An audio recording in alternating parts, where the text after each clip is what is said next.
So the Bhagavad Gita and all these masters, what they're trying to do is to address what is blocking our vision. So what is blocking our vision is this obsession with self, with I, me, myself. And that springs from a feeling of inadequacy, that you don't have enough. So every morning you wake up rushing out into the world to obtain things that you don't have. It's the angle of vision that needs to change. Yeah. At any stage in life, anybody can just switch from what you don't have to what you have.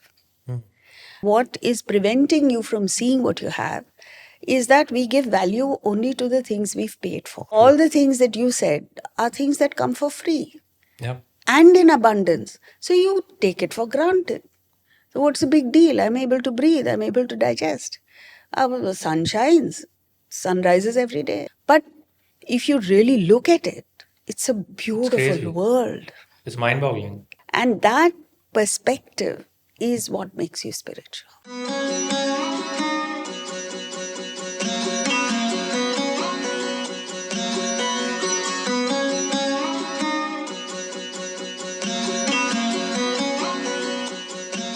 Namaste and welcome to episode 15 of our show on the Bhagavad Gita with Srimati Jaya Row. I'm your host Ajay and also her son.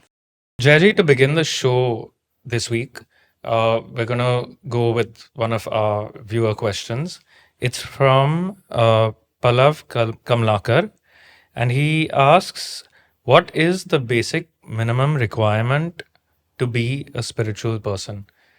I think it's a pretty interesting question because sometimes in our minds we have like these preconceived notions about what a spiritual person should look like, speak like, walk like, and all these things.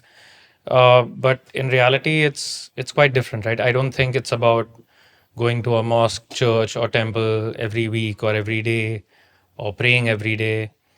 It's more about your mental alignment, right? Absolutely. So, how would you answer Pallav's question? See, basically, there is no minimum requirement. Anyone at any stage of life can turn inward. So that is the first sign of spirituality. So even a person who's doing wrong looks inward and he turns spiritual. Like, there are two Steves who started Apple. Steve Jobs, who's the more famous one, and Steve Wozniak. Yep. Now, the second one, his motivation was different. He just wanted to be more creative. He wanted to he was the techie. And he didn't want the rest of what came with the job. And then there was an incident in his life where he had a crash, an air crash, I think. And he lost his memory. And when that happened and he regained the memory, he started questioning, what is the meaning of life? That is the stage at which we turn spiritual.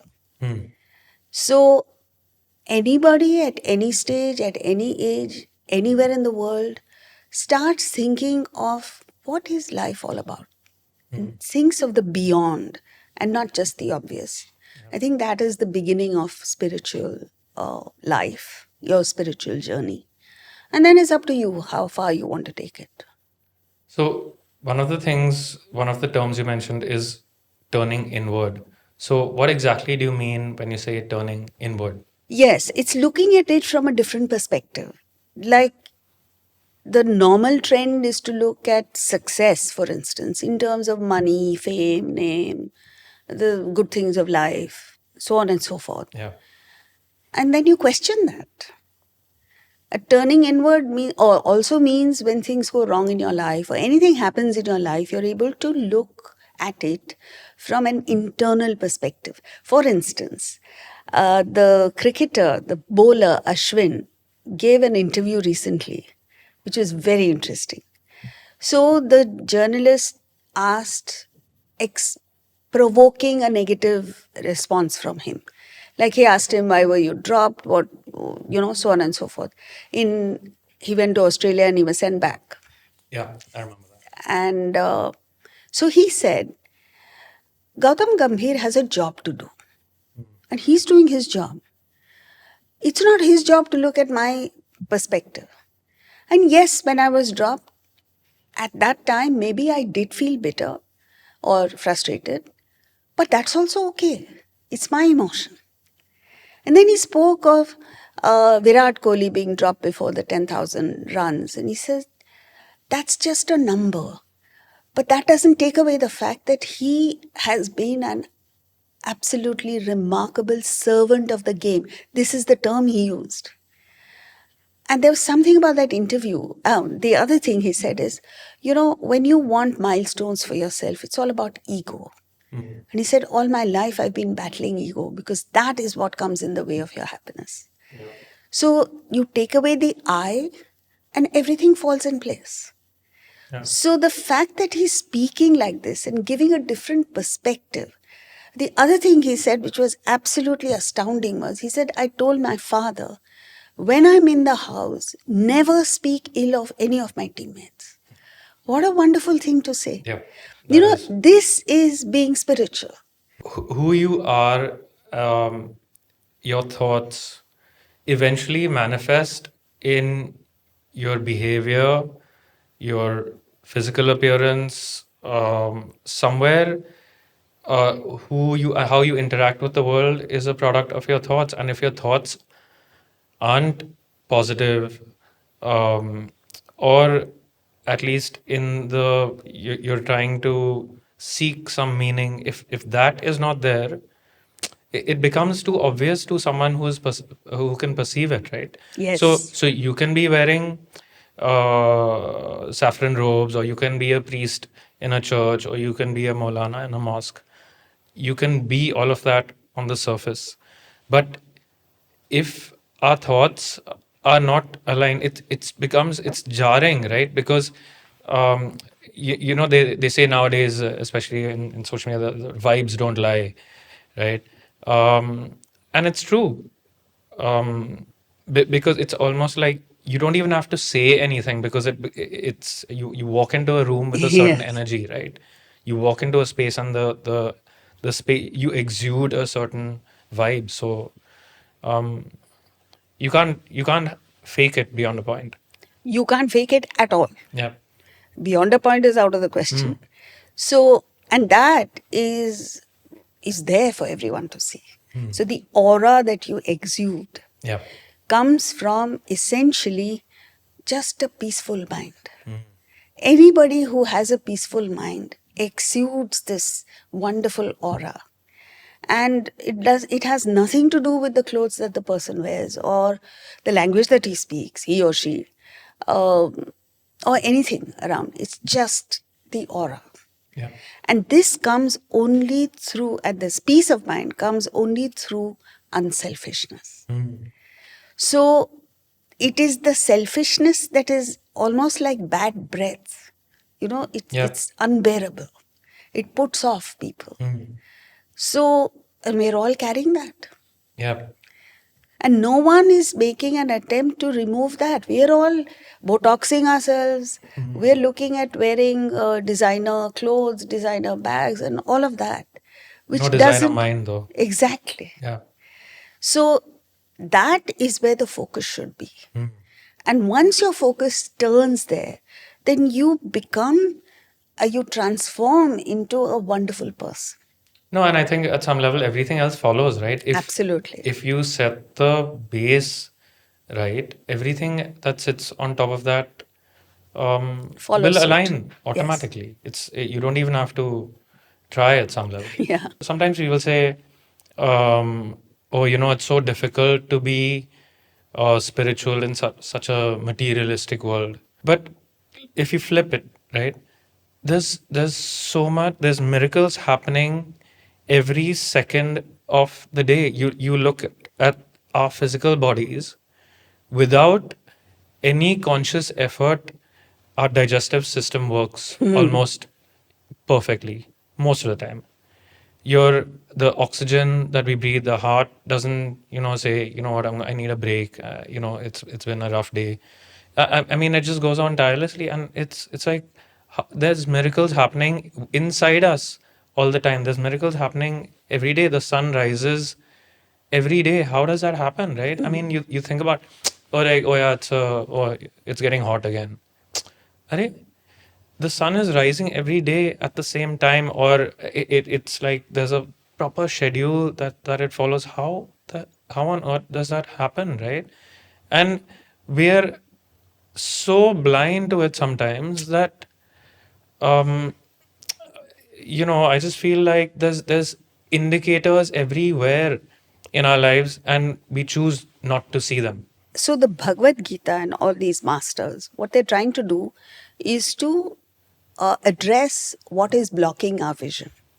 So what is blocking our vision is this obsession with self, with I, me, myself. So, and that springs from a feeling of inadequacy, that you don't have enough. So every morning you wake up rushing out into the world to obtain things that you don't have. So it's the angle of vision that needs to change. Yeah. At any stage in life, anybody can just switch from what you don't have to what you have. And what is blocking, what is preventing you from seeing what you have is that we give value only to the things we've paid for. So Very all true. the things that you said are things that come for free Yeah. and in abundance. So you take it for granted. So what's the big deal? I'm able to breathe. I'm able to digest. The sun shines. Sun rises every day. Yep. But if you really look at it, it's a crazy. beautiful world. It's mind-boggling. And that perspective is what makes you spiritual. Yeah. And it's, when you said you made that point about taking things for granted, even as Indians, right, as custodians of this ancient culture at some level that we are, we take so much of our own spiritual wealth for granted because A, it's free, B, like no one even cares about it anymore, right? Who at dinner conversations or when we go out with family or friends or whatever, how many are really pursuing or trying to explore the wealth of knowledge, the spiritual knowledge that we have? You look at the luminaries that India has produced in the past, right? There's an Adi Shankaracharya, there's a Vivekananda more recently.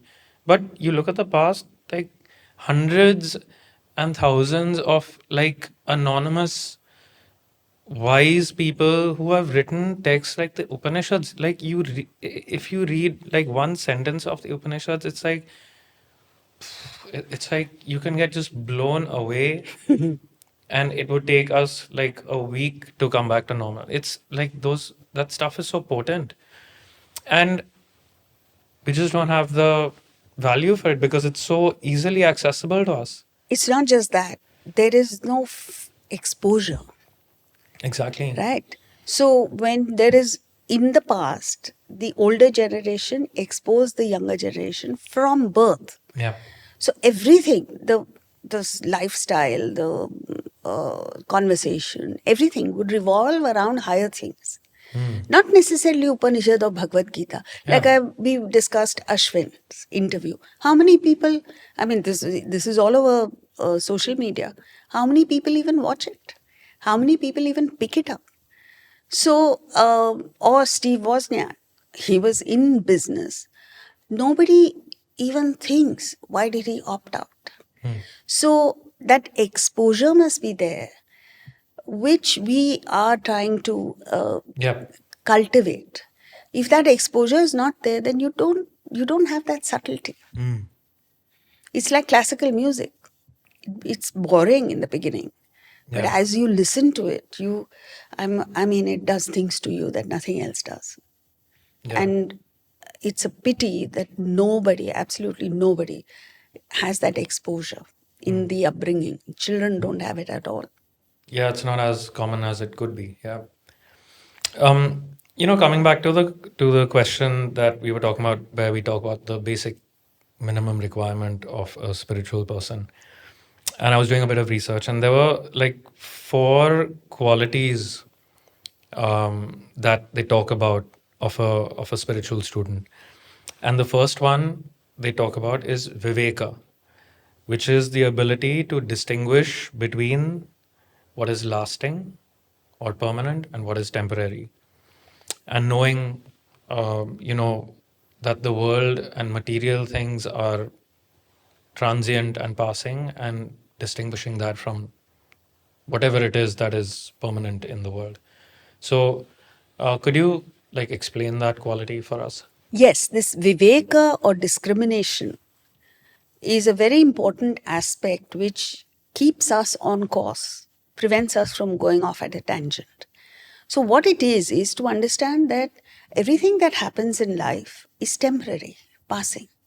So, you don't give it too much importance. Like this Ashwin said, you don't break a record, so what? And he used the phrase, you're born, you're gone.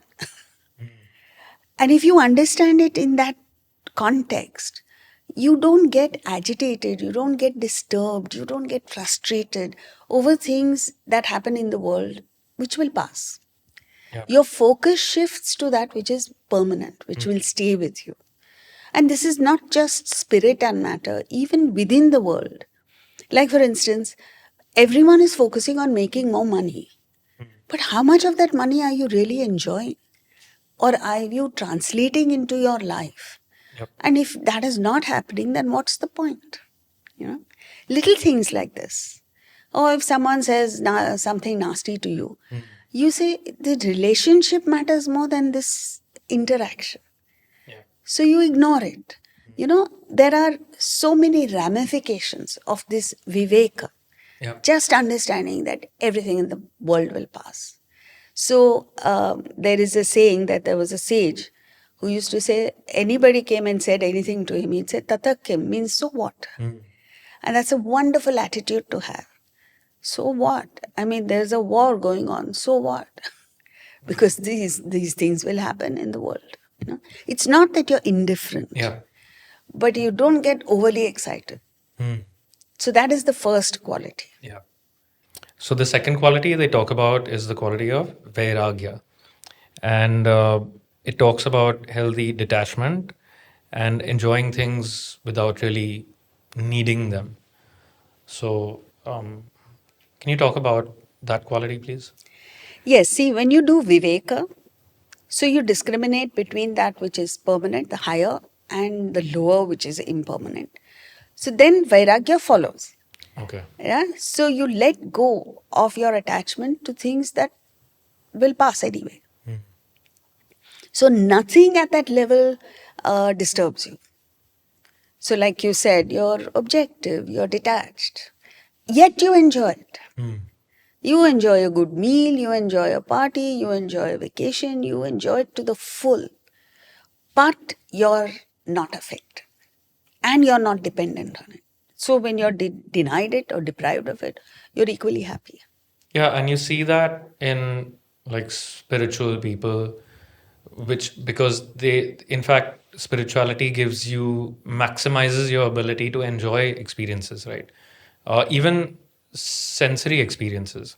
Like you're able to be fully present, you're able to fully take in that experience. Yes, So, without guilt. yeah, and your mind is not agitated. So then, yeah, it makes sense. So there's viveka is one, vairagya is number two. The third quality is, having that mental discipline. I think it has a lot to do with like being able to engage your intellect a lot, right? Isn't that what discipline would be? Yes, see, you have obviously, if you're practicing Viveka and Vairagya, you have a goal.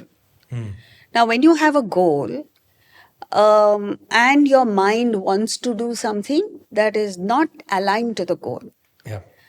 like let's say a tennis player who's going in for the Wimbledon, his goal is to win the Wimbledon, or at least try for it. Yeah. And a distraction comes that he's very much attracted to, he has a weakness for it, but his intellect says, no, not now. Like strawberries and cream. Yes. Yeah. So, or going to a party, for Yeah. instance. It's not now, after the Wimbledon. So there is that discrimination that comes because of, it's called Shad Sampatti. Sense control is the first step, then mind control, then withdrawal from the world. You know, when you have a goal, you really don't see anything. Your focus is completely wholly on that. So all this adds to your achievement of the goal quickly. Otherwise, you get tempted, you go off at a tangent, then you come back after a while, you know. And at the same time, you're able to enjoy life because you have figured things out in your mind that this is what I need. See, all of us have desires. Some desires you need to go through it. You need to fulfill to overcome it. And there are others that you can sublimate. So that wisdom to know the difference and to go through with it, either fulfillment or sublimation. This is so important in life. So that is this Shat Sampatti. The fourth quality is something that really like struck me. It's this quality of mumukshatva, and basically what it is the that something in you that says it's not this. There's something more to it. That need to search for the meaning in life. Which is, I think, there in every single person, but sometimes we're not awake to it, right? Signals are weak. Yeah. But it's there in every single person, It like is, without yes, exception. Yes. It's like Buddha. He was born a prince. And when he was born, his father was told by somebody that he's going to become a monk. So he tried his best to prevent him from experiencing anything negative in life. But he couldn't do that. But what was outstanding in Buddha is, in spite of the fact that he had the best in life, there was that search in him. He said, is this everything in life? There's got to be more. And all he had to see was these 4 sights that drove him inward. Plato speaks of a similar metaphor, where he speaks of a generation of people living in a dark cave, and their only entertainment was to watch the shadows that the fire was making. And one young boy got up one day and said, there has to be something beyond the cave. And the rest of the generation, the elders said, no, there's nothing, just go to sleep. He obeyed them for a while, but this motivation in him was so strong that he set off on his own. And then he reached a state which was frightening. He had lost sight of the fire in the cave and hadn't yet come to the mouth of the cave. And all of us go through this. Because even when you start your spiritual journey, you reach a state where you feel lost. Yeah, you're neither are you immersed in the material world, or nor are you like a great person of wisdom. Nor have you experienced the joy of the higher. Yeah.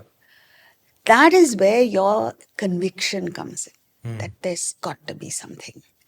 And then you pursue it, and very soon that the boy saw diamond sparkling in the distance. Now he knew he was always right. So he pursues it, comes out, and experiences what you and I experience every day, but he was excited. So just breathing fresh air, or the birds, the water, rain, everything excited him. After 2 weeks, he thought of the generation back in the cave, his people. And he decides to go back with this missionary zeal to bring them all out. But the more he speaks, the more they think he's mad. Because they haven't experienced what he's gone through, and he can't convey. So this is the state of a realized soul who comes back to us and is trying to explain. We just don't get it. So he leaves. He says, I've tried my best and I'm going back. Just then another young boy comes to him and taps him on his shoulder and says, come on, I'm with you. And they come out, and the younger one experiences the same thrill. He tells the younger one, now it's your turn to go back in there and bring one person out. This is the Guru Shishya Parampara that has been going on in our country, in our culture for centuries. Yeah. That's fascinating.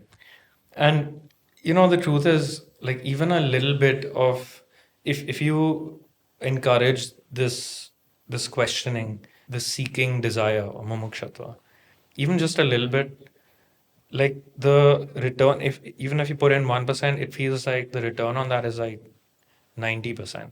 You take one step forward on the spiritual path, and the benefits, like in every sense, like material, physical, emotional, intellectual, at every level, spiritual, Yes. it's like disproportionately more. So That is why in the Gita he says, this is one field in which there is no loss. yeah, Every other field there is loss. Yeah. You start a business, you can lose, you whatever. yeah, But here it's all gain, no loss. yeah, and we talk about glow ups a lot, right? Like it's let's you go to a spa and you get, I don't know what happens honestly, but I've heard about it, and there's a lot of work on your skin and how you look and stuff like that. But we never pay attention to getting a spiritual glow up. Why is that? Because it's subtle. You don't see it, right? You can't post it on Insta. Yeah. Yeah. And the entire focus in modern life is material and physical, not even emotional. Yeah. How many people are investing in building good relationships, in acquiring friendships, lasting friendships? It's just not there. It's all about convenience. So, in the midst of this, to cultivate the higher, it requires effort. Yeah. And we resist effort. Human nature is to take the easy way out. So, but once you understand the returns, like you said, you take one step and the nature provides 99. Yeah. And there is no loss. So, why wouldn't anybody take? Yeah. And I feel like us as a generation, ignoring spiritual, I'm not even talking about the Gita, like whatever spiritual knowledge or path that appeals to us, right? The fact that we are ignoring that and continuing in our material ways, and I include my own foolishness, right? I'm not like, for sure, there are times when I feel like very disconnected from anything spiritual. And it's like, I feel like I'm going and begging on the street when I have a Kohinoor diamond in my pocket, right? And that's what spiritual knowledge is. And it's accessible to every single person. You don't have to be like a great saint or any like evolved person. It's available to you on tap. And yet we don't tap into it, right? We don't reach out to it. And then you feel poor, right? It's it's a terrible irony. Yes, so you know what we need to do? At least the people who have this spark, we should give ourselves a routine where this is non negotiable. In other words, you may have had a late night, you may not feel well, you may, whatever is going, or you're, pushed for targets and things like that. But you say that time that I will devote to myself, this exposure to in whatever way, I will not compromise on. Okay, instead of an hour study, I will do 5 minutes or 10 minutes, or maybe a short prayer in the evening expressing my gratitude for all that I have received. These become non negotiable. And you do it and try and include more members of the family or your friend circle or everyone to do it. Encourage them to do it. Then what you're doing is building a Satya Yuga, an oasis of Sattva in the midst of materialism. Yeah. And then that slowly expands within your mind. But if you don't do it, then you get disconnected for 2 weeks. Yeah. And then by the time you come back, you've lost sight of You're back to square one. Yeah, I mean, I think a lot of like interesting thoughts, and I think we're at a point where we can now begin our study, get back to our study of the Gita. So shall we begin with our invocation? Sure. Yeah. Om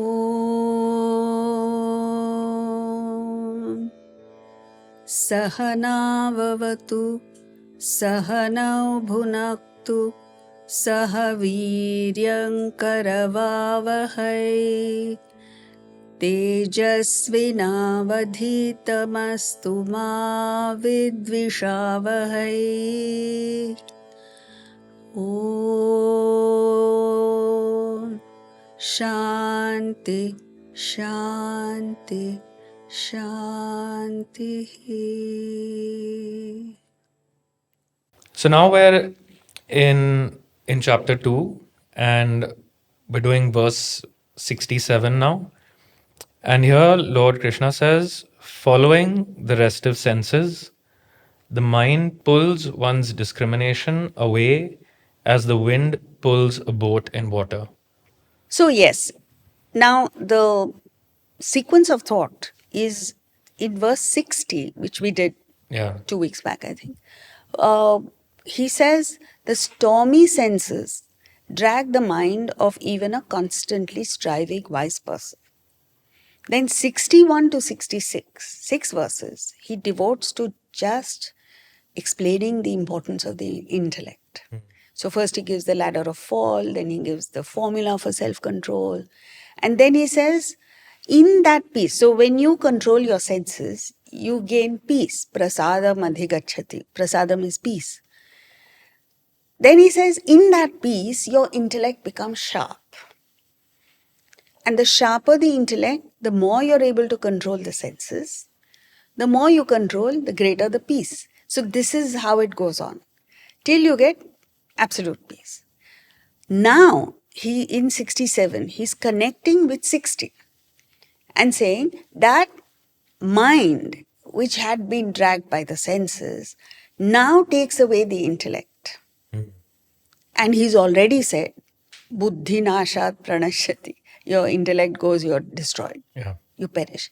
Then he gives a very interesting metaphor of a boat. Okay? The boat in the waters represents our individuality, personality. Every boat has a captain. The captain of the ship is your intellect. And the captain consults the compass.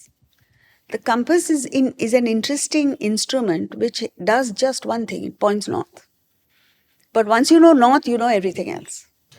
So, with the help of the compass, the captain steers the boat through the challenges, through the storm, to the harbor, and then you move over to the other shore.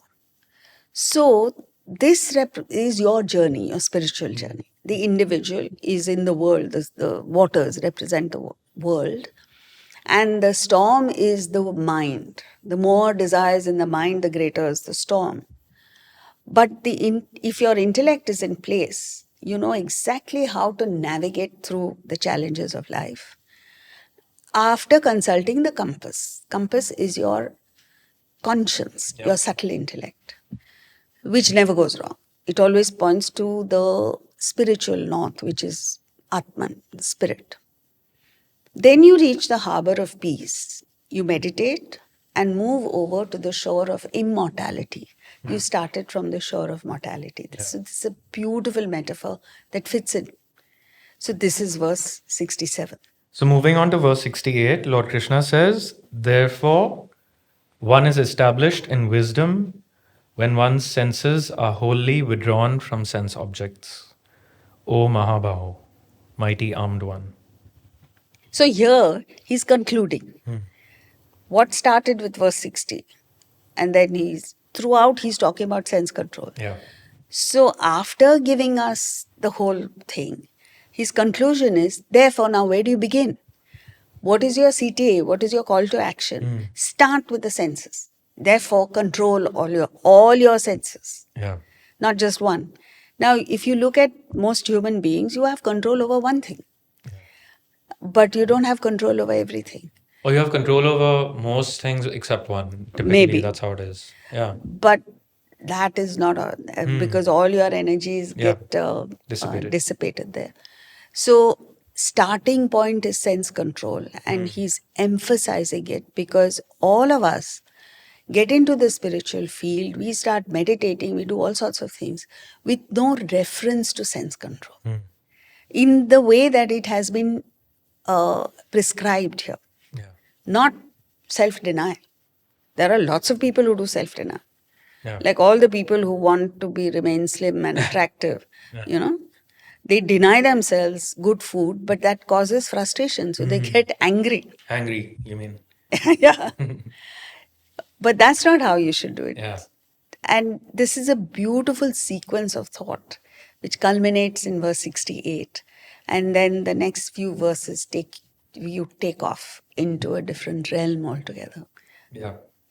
So maybe that's something we can do next week. Yes. But before we conclude today, can you go through some key takeaways for us? Yes. We first looked at this question Yeah. from one of our viewers as to what is the minimum requirement for spiritual life. Minimum, there is no minimum. Yeah. But requirement, yes, is the ability to look within. So change from an extroverted viewpoint to an internal viewpoint. And understand, go through these 4 qualities of a student. Yeah. Viveka is discriminate between the permanent and the impermanent. Vairagya, let go of that which is not important. Shat Sampati, self-discipline that will take you to the goal. And the most important, mumukshatva, the desire for liberation, which is to understand that you are bound. You're bound by so many things. Your own likes and dislikes. You like one thing, you dislike another thing, you're totally bound. To understand that and have that desire to break free is inherent in every not just human being, every creature. You tie a dog, he's constantly pulling at the leash to break free. So that is mumukshatva.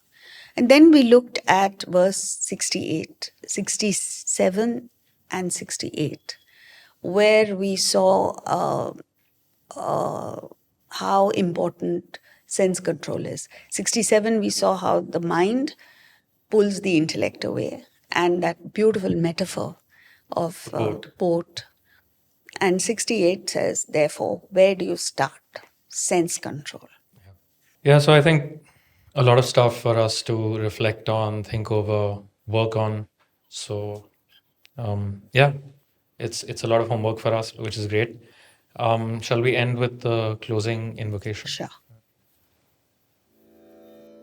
Om Purnamada Purnamidam Purnat Purnamudachyate Purnasya Purnamadaya Purnamevavashishyate.